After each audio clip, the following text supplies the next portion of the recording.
Украинаның жағдайын қараңдар, не болып жатқанын. Ертең бізде болсашы, мына батыста болатын су тасқын не үшін болады? Қазақ бірігіңдер. Ертең соғыс жағдайы болса, біріге аласыңдар ма, біріге алмайсыңдар ма? Бір-біріңнің қадірін біле аласыңдар ма, біле алмайсыңдар ма? Қарапайым тиген судың өзіне төтеп бере алмай, біреуміз үйде жатып, біреуміз анау жасасын, мынау жасасын деп, бәріміз намыс бар жігіттер жүр сояқта. Мешок көтеріп, қом салып, көріп қойшы келгеннен кейін көреміз.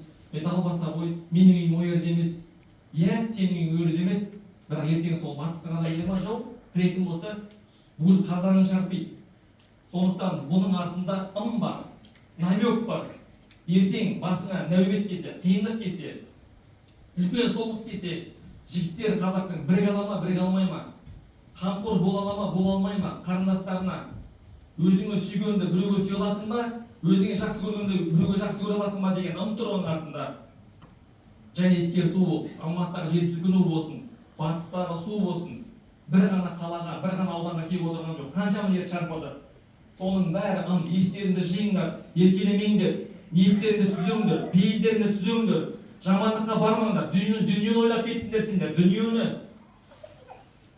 Арманның бәрі айфон, арманның бәрі мәшине, арманның бәрі қыдыру, арманның бәрі қайдан шегу. Елдің болашағы қайда? Білім қайда?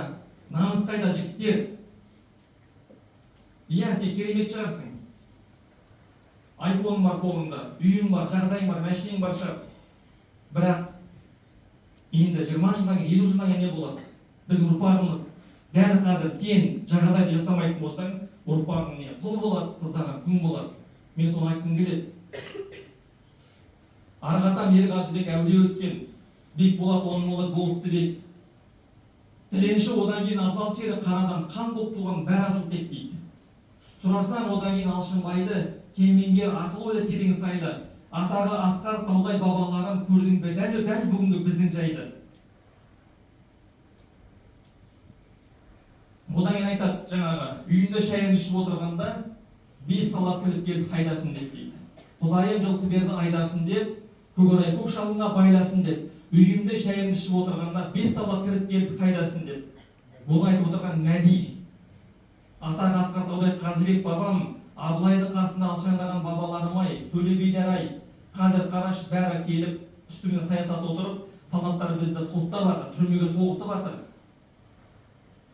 Сол кездегі Қазыбек бабаларымыз, Айтекелер, сол уақыттағы Төле билер, Абылай хандар, Қабанбай, Бөгенбайлар өз заманға тұрып берді жігітше. Одан кейінгі келген қауым, одан кейін олар ұрпақтары өз уақытында тұра алмады. Жалғыз Кенесары ғана қалды. Кенесарының елінде 100 хан болды. Егер олардың бәрі біріккен кезде, мына жақтарын Қырғыз, мына жақтан Түркімен, мына жақтан Хиуа қоқан біріккен кезде әл бермейтін еді. 32-ші ашаршылық болмайтын еді. 17-дегі революция болмайтын еді. 21-дегі ашаршылық болмайтын еді. Кеше оның барлығын Оян қазақтан көрдіңдер. Сонда бабаларының әлсіздігінен, қателігінен, бастарының бірікпегендігінен, алауыздығынан болып отыр.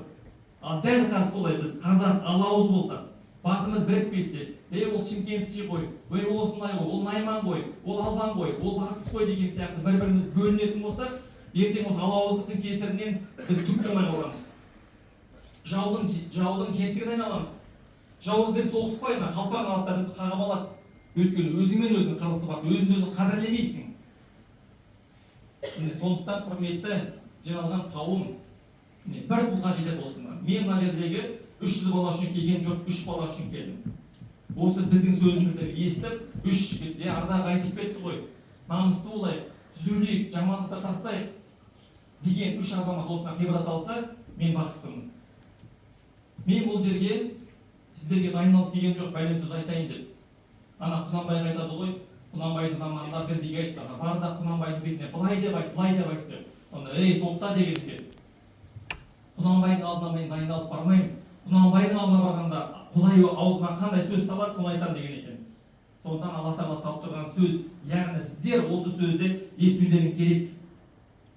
Сондықтан құрметті жиналған қауым, қадірлі інілерім, қарындастарым, жанашыр болыңдар.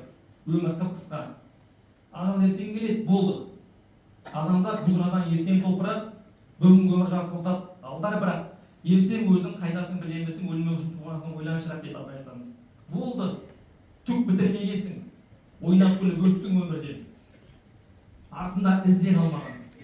Жамандыққа толы өмірің кімге керек айтшы? Сондықтан қазір қалыптасатын кезде біліммен қалыптасыңдар, көп оқыңдар. Қайда болсаңдар Алладан қорқыңдар, жаманшылық істемеңдер.